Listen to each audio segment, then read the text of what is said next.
ഹെബ്രോണിൽ ഹാർദവമായ സ്വീകരണം. ഹെബ്രോണിന് സമീപം കുറ്റിക്കാട് പിടിച്ച സ്ഥലത്ത് എല്ലാവരും കൂടെ വട്ടത്തിലിരുന്ന് ഭക്ഷണം കഴിക്കുകയും സംസാരിക്കുകയും ചെയ്യുന്നു. യൂദാസിന് തീർച്ചയായി മേരി അവരുടെ വീട്ടിൽ ചെല്ലുമെന്ന്. അതിനാൽ നല്ല സന്തോഷവും ഉന്മേഷവും. പഴയ സ്വഭാവക്കേടെല്ലാം എല്ലാവരും മറക്കട്ടെ എന്നുദ്ദേശിച്ച് എല്ലാവരുടെയും കാര്യത്തിൽ വളരെ താല്പര്യം കാട്ടുന്നുണ്ട്. സാധനങ്ങൾ വാങ്ങാൻ അയാൾ ഗ്രാമത്തിൽ പോയെന്ന് തോന്നുന്നു. ഗ്രാമത്തിൽ വളരെ വ്യത്യാസം ഉണ്ടെന്ന് അഭിപ്രായപ്പെട്ടു. ഈശോയുടെ പ്രസംഗത്തിൻ്റെയും അത്ഭുതങ്ങളുടെയും വിവരം ഗ്രാമത്തിലെത്തിയിട്ടുണ്ട്. ആളുകൾ ചിന്തിക്കാനും തുടങ്ങി. ഡോറാസിന് ഈ പ്രദേശത്തും കുറേ സ്ഥലമുണ്ടെന്ന് ഗുരുവേ, നിനക്കറിയാമോ? കൂസായുടെ ഭാര്യയ്ക്കും ഈ പർവ്വത പ്രദേശത്ത് കുറച്ച് സ്ഥലവും ഒരു മാളികയുമുണ്ട്. വിവാഹ നിശ്ചയത്തോടെ കിട്ടിയതാണ്. അവളും ഡോറാസിൻ്റെ കൃഷിക്കാരുമായിരിക്കണം നിലം ഒരുക്കിയിട്ടുള്ളത്. എസ്ത്രലോണിലെ പണിക്കാർ ഇവിടെ വന്നിട്ടുണ്ടായിരിക്കും. അയാൾ ഡോറാസ് അവരോട് വിലക്ക് കൽപ്പിച്ചെങ്കിലും അവരെ പീഡിപ്പിക്കുമെങ്കിലും അവർ മൗനമായിരിക്കുകയില്ല. വൃദ്ധനായ പ്രീശന്റെ മരണം എല്ലാവരിലും വിസ്മയമുളവാക്കി. അതുപോലെ യോവന്നായുടെ നല്ല ആരോഗ്യവും. അവൾ പെസഹായ്ക്ക് മുൻപ് ഇവിടെ എത്തിയിരുന്നു. അഗ്ലയുടെ കാമുകനും അങ്ങേക്ക് സേവനം ചെയ്തു. നമ്മളിവിടെ വന്ന് കുറച്ചു കഴിഞ്ഞപ്പോൾ അവൾ ഒളിച്ചോടി. പ്രതികാരമായി അയാൾ നിർദോഷികളായ അനവധി ആളുകളെ പീഡിപ്പിച്ചു. അങ്ങനെ മർദ്ദിതരായവർക്ക് വേണ്ടി പ്രതികാരം ചെയ്യാൻ നീ ഉണ്ടാകുമെന്ന ആളുകൾ പ്രതീക്ഷിക്കുന്നുണ്ട്. അവർ അങ്ങയെ പ്രതീക്ഷിച്ചാണ് ഇരിക്കുന്നത്. അവരിൽ നല്ല ആളുകൾ. മർദ്ദിതർക്ക് വേണ്ടി പകരം ചോദിക്കുന്നവൻ തീർച്ചയായും അതാണ് ഞാൻ. എന്നാൽ സ്വഭാവീതിതമായ വിധത്തിൽ ലോകത്തിൻ്റെ അരൂപി അനുസരിച്ച് രാജചെങ്കോലും കോടാലിയും കയ്യിൽ പിടിച്ചിരിക്കുന്ന ഒരു രാജാവിനെ എന്നിൽ പ്രതീക്ഷിക്കുന്നത് ആരായാലും അത് തെറ്റാണ്. ഞാൻ വന്നത് തീർച്ചയായും ആളുകളെ മർദ്ദനത്തിൽ നിന്നും സ്വതന്ത്രരാക്കുന്നതിനാകുന്നു. ഏറ്റവും വലിയ മർദ്ദനമായ പാപത്തിൽ നിന്നും, രോഗത്തിൽ നിന്ന്, ആശ്വാസരാഹിത്യത്തിൽ നിന്നും, അജ്ഞത, സ്വാർത്ഥത എന്നിവയിൽ നിന്നും സ്വതന്ത്രരാക്കാനാണ്.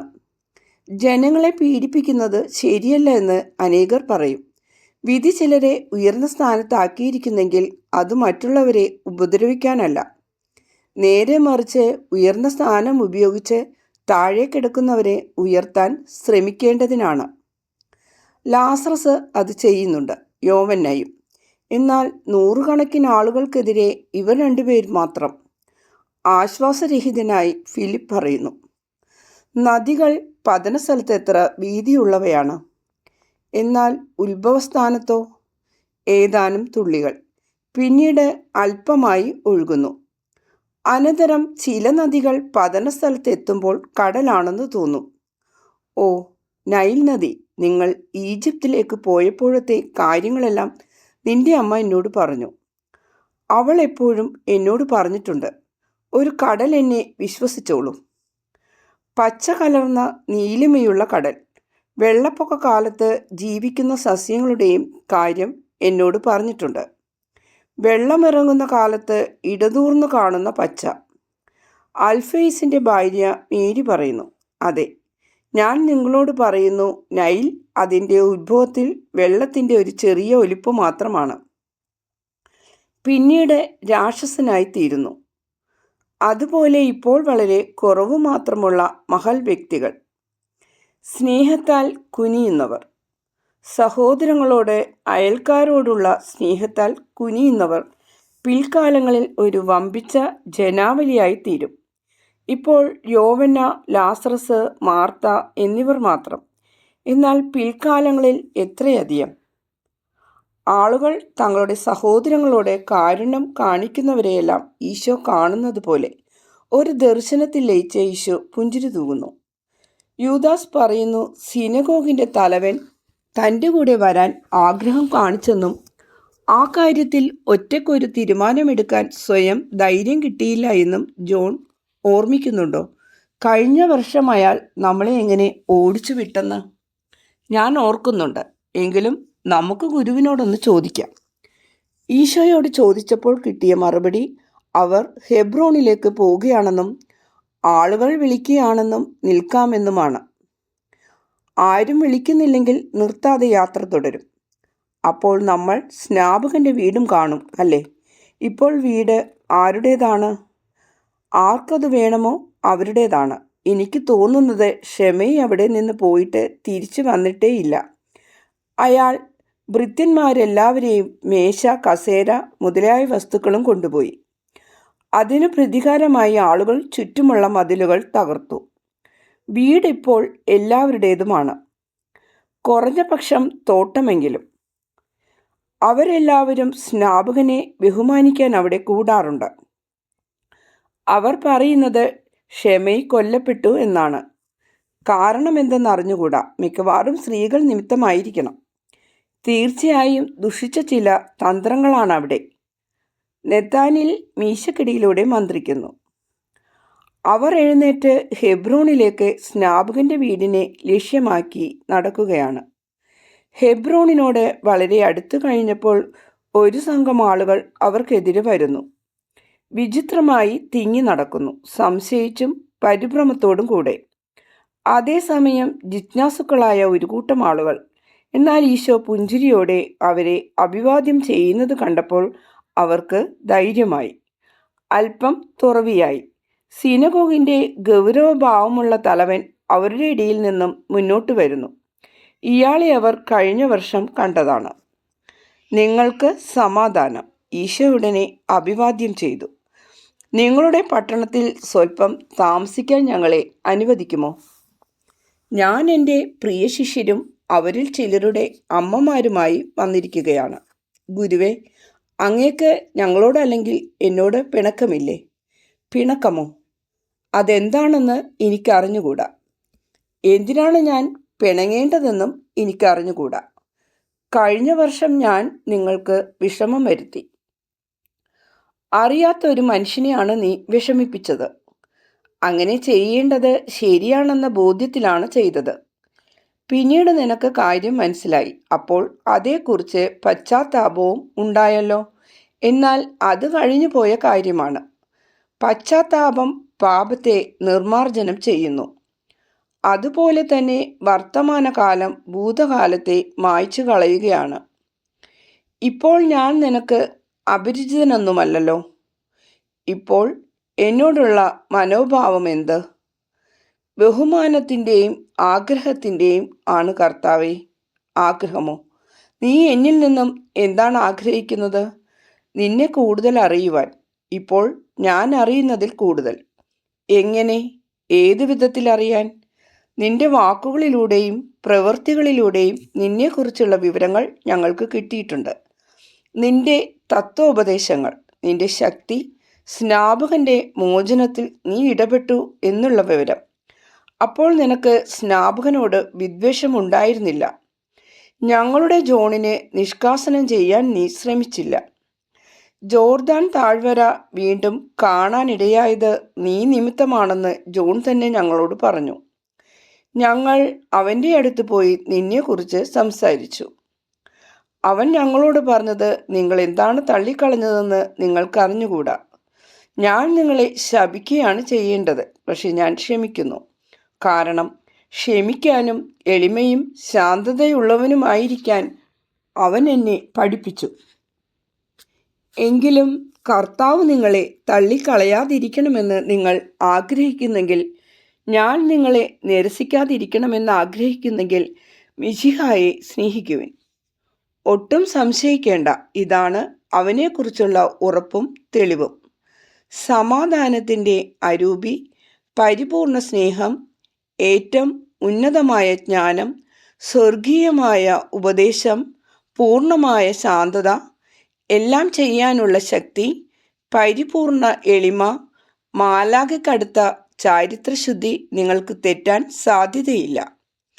താൻ മിശിഹായാണെന്ന് പറയുന്ന ഒരു മനുഷ്യൻ്റെ സാന്നിധ്യത്തിൽ നിങ്ങൾ സമാധാനം ശ്വസിക്കുമ്പോൾ അവനിൽ നിന്നും പ്രവഹിക്കുന്ന സ്നേഹം നിങ്ങൾ പാനം ചെയ്യുമ്പോൾ, നിങ്ങളുടെ അന്ധകാരത്തിൽ നിന്ന് നിങ്ങൾ പ്രകാശത്തിലേക്ക് വരുമ്പോൾ, പാപികൾ രക്ഷപ്പെടുന്നത് നിങ്ങൾ കാണുമ്പോൾ, ജഡികത സൗഖ്യം പ്രാപിക്കുന്നത് കാണുമ്പോൾ നിങ്ങൾ പറയണം, ഇത് തീർച്ചയായും ദൈവത്തിൻ്റെ കുഞ്ഞാടാകുന്നു എന്ന്. നിന്റെ പ്രവൃത്തികളെല്ലാം ജോൺ പറഞ്ഞതുപോലെയാണെന്ന് ഞങ്ങൾ മനസ്സിലാക്കുന്നു. അതിനാൽ ഞങ്ങളോട് ക്ഷമിക്കണമേ. ഞങ്ങളെ സ്നേഹിക്കുകയും ലോകം നിന്നിൽ നിന്ന് പ്രതീക്ഷിക്കുന്നതെല്ലാം ഞങ്ങൾക്ക് തരികയും ചെയ്യണമേ. അതിനാണ് ഞാൻ ഇവിടെ വന്നിരിക്കുന്നത്. ഞാൻ വളരെ ദൂരെ നിന്ന് വന്നത് എന്നെ സ്വീകരിക്കുന്ന മറ്റു സ്ഥലങ്ങൾക്ക് നൽകുന്നതെല്ലാം ജോണിൻ്റെ പട്ടണത്തിനും നൽകാനാണ്. എന്നിൽ നിന്ന് നിങ്ങൾ എന്താണ് ആഗ്രഹിക്കുന്നതെന്ന് പറയൂ. ഞങ്ങൾക്കും രോഗങ്ങളുണ്ട്. ഞങ്ങൾ അറിവില്ലാത്തവരാണ്. സ്നേഹവും നന്മയും ഒന്നും ഞങ്ങൾക്കൊട്ടും അറിഞ്ഞുകൂടാ. ജോൺ അയാളുടെ ദൈവസ്നേഹത്തിൻ്റെ പൂർണ്ണതയിൽ ഇരമ്പുകയും തീ പറക്കുന്ന വാക്കുകളും ഉപയോഗിക്കുകയുമാണ് ചെയ്യുന്നത്. ഒരു രാക്ഷസൻ ഒരു പുൽക്കൊടിയെ വളയ്ക്കുന്നത് പോലെ എല്ലാവരെയും വളയ്ക്കുവാൻ അവൻ ആഗ്രഹിക്കുന്നു. ധാരാളം ആളുകൾക്ക് മനസ്സിടിവ് ഉണ്ടാക്കുന്നു. കാരണം മനുഷ്യർ വിശുദ്ധരെന്നതിനേക്കാൾ കൂടുതലായി പാപികളാണ്. വിശുദ്ധരാകുക വളരെ ബുദ്ധിമുട്ടുള്ള കാര്യമാണ്. അവർ പറയുന്നത് നീ ഉയർത്തുന്നു, നീ വളക്കുന്നില്ല, നീ കരിക്കുന്നില്ല, നീ തൈലം ഉപയോഗിക്കുന്നു, നീ ഞെരിക്കുന്നില്ല, നീ തലോടുകയാണ് ചെയ്യുന്നത് എന്നെല്ലാമാണ്. നീ പാപികളോട് പിതാവിനെ പോലെ വർത്തിക്കുന്നു. രോഗങ്ങളുടെ മേൽ നിനക്ക് അധികാരമുണ്ട്. ഏത് തരം രോഗമാണെങ്കിലും, പ്രത്യേകിച്ച് ഹൃദയത്തിൻ്റെ, ആത്മാവിൻ്റെ രോഗങ്ങളുടെ മേൽ. ഞങ്ങളുടെ റബിമാർക്ക് ഇപ്പോൾ അങ്ങനെയൊന്നും ചെയ്യാൻ കഴിവില്ല. നിങ്ങളുടെ രോഗികളെയെല്ലാം എൻ്റെ അടുത്ത് കൊണ്ടുവരിക. ഈ തോട്ടം ഇതിൽ ജീവിച്ചിരുന്ന കൃപാവരത്തിൻ്റെ ദൈവാലയമായിരുന്നു. എന്നാൽ പിന്നീട് അത് ഉപേക്ഷിക്കപ്പെടുകയും പാപത്താൽ അശുദ്ധമാക്കപ്പെടുകയും ചെയ്തു. കുരുകലിൻ്റെ വേഗതയിൽ ഹെബ്രോണിലെ ആളുകളായ അവർ എല്ലാ ദിക്കുകളിലേക്കും ഓടി. സിനഗോഗിൻ്റെ തലവനും ഈശോയും ശിഷ്യന്മാരും മാത്രം അവശേഷിച്ചു. അവരെല്ലാവരും കൂടെ വേലിക്കുള്ളിലേക്ക് കയറി ഒരു വള്ളിപ്പന്തലിൻ്റെ തണലിലേക്ക് മാറി. റോസാ കമ്പുകളും മറ്റു വള്ളികളും ചുറ്റിപ്പടഞ്ഞ് കാടായി നിൽക്കുന്നവ. ജനമെല്ലാം വേഗത്തിലെത്തി അവരുടെ കൂടെ മഞ്ചത്തിലെടുത്തിരിക്കുന്ന ഒരു തളർവാദ രോഗി, അന്ധയായ ഒരു യുവതി, മൂകനായ ഒരു ബാലൻ, വേറെ 2 രോഗികൾ എന്നിവരുമുണ്ട്. അവസാനം പറഞ്ഞവരുടെ രോഗമെന്തെന്ന് എനിക്കറിഞ്ഞുകൂടാ. മറ്റുള്ള ആളുകൾ താങ്ങിയാണിവരെ നടത്തുന്നത്. ഈശോ നിനക്ക് സമാധാനമെന്ന് ഓരോ രോഗിയോടും പറഞ്ഞു. അഭിവാദനം ചെയ്യുന്നു. പിന്നീട് കാരുണ്യത്തിൻ്റെ ഈ ചോദ്യം ചോദിക്കുകയാണ്, നിനക്ക് വേണ്ടി ഞാൻ എന്ത് ചെയ്യണമെന്നാണ് നീ ആഗ്രഹിക്കുന്നത്? അതേ തുടർന്ന് വിലാപത്തിൻ്റെ ഒരു സംഘഗാനം തന്നെ കേൾക്കുന്നു. ഓരോരുത്തരും അവരവരുടെ കഥന പറയാൻ ശ്രമിക്കുകയാണ്. ഈ സമയം വരെ ഈശോ ഇരിക്കുകയായിരുന്നു. ഇപ്പോൾ എഴുന്നേറ്റ് മൂകനായ ബാലൻ്റെ പക്കലേക്ക് പോകുന്നു. തുപ്പൽ കൊണ്ട് അവൻ്റെ അധരങ്ങൾ നനച്ച ശേഷം ആ വലിയ വാക്കു പറയുന്നു, തുറക്കുവിൻ. അന്ധയായ സ്ത്രീയുടെ കൺപോളകളിലും തുപ്പൽ കൊണ്ട് നനച്ച് ഇതേ വാക്ക് ആവർത്തിച്ചു പറയുന്നു. പിന്നീട് തളർവാദ രോഗിയുടെ മേൽ കൈ നീട്ടിക്കൊണ്ട് പറയുന്നു, എഴുന്നേൽക്കുക. അവസാനം മറ്റു 2 രോഗികളുടെ മേൽ കൈവച്ച് പറയുന്നു, കർത്താവിൻ്റെ നാമത്തിൽ സുഖം പ്രാപിക്കുക. അവ്യക്തമായ അല്പശബ്ദം കേൾപ്പിക്കുന്ന മൂകനായ ബാലൻ അമ്മയെന്ന് വ്യക്തമായി വിളിക്കുന്നു. യുവതി കണ്ണു ചെമ്മി പ്രകാശം കാണുന്നു. കൈമറിച്ചു പിടിച്ചുകൊണ്ട് ഒരിക്കലും കണ്ടിട്ടില്ലാത്ത സൂര്യനെ നോക്കുന്നു. കരയുകയും ചിരിക്കുകയും വീണ്ടും വീണ്ടും പകുതി തുറന്ന മിഴികളോടെ നോക്കിക്കാണുകയും ചെയ്യുന്നു. ഭൂമി, വൃക്ഷങ്ങൾ, ഇലകൾ, ആളുകൾ ഇവയെല്ലാം കണ്ട് സന്തോഷിക്കുന്നു. പ്രത്യേകിച്ച് ഈശോയെ നോക്കുന്നു. തളർവാദ രോഗി മഞ്ചത്തിന് പുറത്തിറങ്ങി നടക്കുന്നു. അത് വഹിച്ചിരുന്നവർ ആളില്ലാത്ത മഞ്ചമുയർത്തി ദൂരെ നിൽക്കുന്നവർക്കും കാണത്തക്ക വിധത്തിൽ പിടിക്കുന്നു. മറ്റേ 2 രോഗികളും സൗഖ്യം പ്രാപിച്ചെന്ന് മനസ്സിലാക്കി അവരുടെ രക്ഷകന്റെ മുമ്പിൽ മുട്ടുകുത്തി വണങ്ങുന്നു. ജനക്കൂട്ടത്തിൻ്റെ ഹോസാന വിളികളുടെ ഇരമ്പലാൽ ആ പ്രദേശം പ്രകമ്പനം കൊള്ളുന്നു. തോമസ് യൂദാസിൻ്റെ അടുത്താണ് നിൽക്കുന്നത്. അയാളെ തറപ്പിച്ചു നോക്കി കാര്യം വ്യക്തമാക്കിയപ്പോൾ യൂദാസ് പറയുന്നു, ഞാൻ ഭോഷനായിപ്പോയി, എന്നോട് ക്ഷമിക്കണമേ. ജനത്തിൻ്റെ ആർപ്പുവിളി കെട്ടടങ്ങിയപ്പോൾ ഈശോ പ്രസംഗിക്കാൻ ആരംഭിച്ചു. കർത്താവ് ജോഷയോട് സംസാരിച്ചു. ഇസ്രയേൽ മക്കളോട് നീ പറയുക, മോശ വഴിയായി ഞാൻ അറിയിച്ച പട്ടണങ്ങൾ നിങ്ങൾ അഭയസങ്കേതങ്ങളായി തിരഞ്ഞെടുക്കുക. അവിടെ സ്വന്തം മനസ്സാലെ അല്ലാതെ യാദൃശ്ചികമായി ഒരു മനുഷ്യനെ കൊലപ്പെടുത്തിയവന് അഭയം ലഭിക്കും. അങ്ങനെ അവൻ്റെ അടുത്ത ബന്ധുവിൻ്റെ രക്തത്തിന് പകരം ചോദിക്കാനുള്ളവൻ്റെ ദേഷ്യത്തിൽ നിന്ന് രക്ഷ പ്രാപിക്കും. അങ്ങനെയുള്ള പട്ടണങ്ങളിലൊന്നാണ് ഹെബ്രോൺ. ഇങ്ങനെയും എഴുതപ്പെട്ടിരിക്കുന്നു, അവിടുത്തെ മൂപ്പന്മാർ നിരപരാധിയായവനെ വധിക്കാൻ ആഗ്രഹിക്കുന്നവരുടെ പക്കൽ ഏൽപ്പിച്ചു കൊടുക്കുകയില്ല. നേരെ മറിച്ച് അവനെ സ്വീകരിച്ച് അവന് പാർക്കാൻ ഒരിടം കാണിച്ചു കൊടുക്കുകയും അവൻ പുരോഹിതൻ്റെ മരണത്തിന് ശേഷം വിധിയെ നേരിടുന്നതുവരെ അവിടെ താമസിക്കും. അനന്തരം സ്വന്തം നാട്ടിലേക്കും സ്വന്തം വീട്ടിലേക്കും പോകും. ആ നിയമം ഉദ്ദേശിക്കുന്നതും അനുശാസിക്കുന്നതും അയൽക്കാരനോട് കരുണാർദ്രമായ സ്നേഹം വേണമെന്നാണ്. ദൈവം ആ നിയമം കൊടുത്തതിൻ്റെ കാരണം കുറ്റവാളിയെ ചോദ്യം ചെയ്യാതെ വിധിക്കുന്നത് നിയമാനുസൃതമല്ലാത്തതിനാലാണ്. അതുപോലെ തന്നെ വിരോധം മുറ്റിനിൽക്കുമ്പോഴും കൊല്ലുന്നത് ശരിയല്ല. ഇതുതന്നെ എല്ലാ ധാർമ്മിക കുറ്റങ്ങളെക്കുറിച്ചും കുറ്റാരോപണങ്ങളെക്കുറിച്ചും പറയാവുന്നതാണ്. ശരിക്കും കുറ്റം ചെയ്തു എന്ന് അറിഞ്ഞുകൂടെങ്കിൽ കുറ്റക്കാരനെ ചോദ്യം ചെയ്യാതെ വിധി പ്രസ്താവിക്കുന്നതും ശരിയല്ല. എന്നാൽ ഈയിടെയായി കുറേ പുതിയ വിധികളുടെയും കുറ്റാരോപണങ്ങളുടെയും പരമ്പര നിലവിലുള്ള നിയമങ്ങളോട് ചേർക്കപ്പെട്ടിരിക്കുന്നു. സാധാരണ പാപങ്ങൾക്കും കുറ്റാരോപണങ്ങൾക്കും നിശ്ചയിക്കപ്പെട്ടിരിക്കുന്ന നിയമങ്ങൾക്കും പുറമെ ദൈവനാമത്തിൽ വരുന്നവർക്കെതിരെയാണ് ഈ പുതിയ നിയമങ്ങൾ. കഴിഞ്ഞ കാലങ്ങളിൽ ഇവ പ്രവാചകന്മാർക്കെതിരെയാണ് പ്രയോഗിച്ചത്. ഇന്നവ ക്രിസ്തുവിൻ്റെ മുൻഗാമിക്കും ക്രിസ്തുവിന് തന്നെയും എതിരായിട്ടാണ് ഉന്നയിക്കപ്പെടുന്നത്.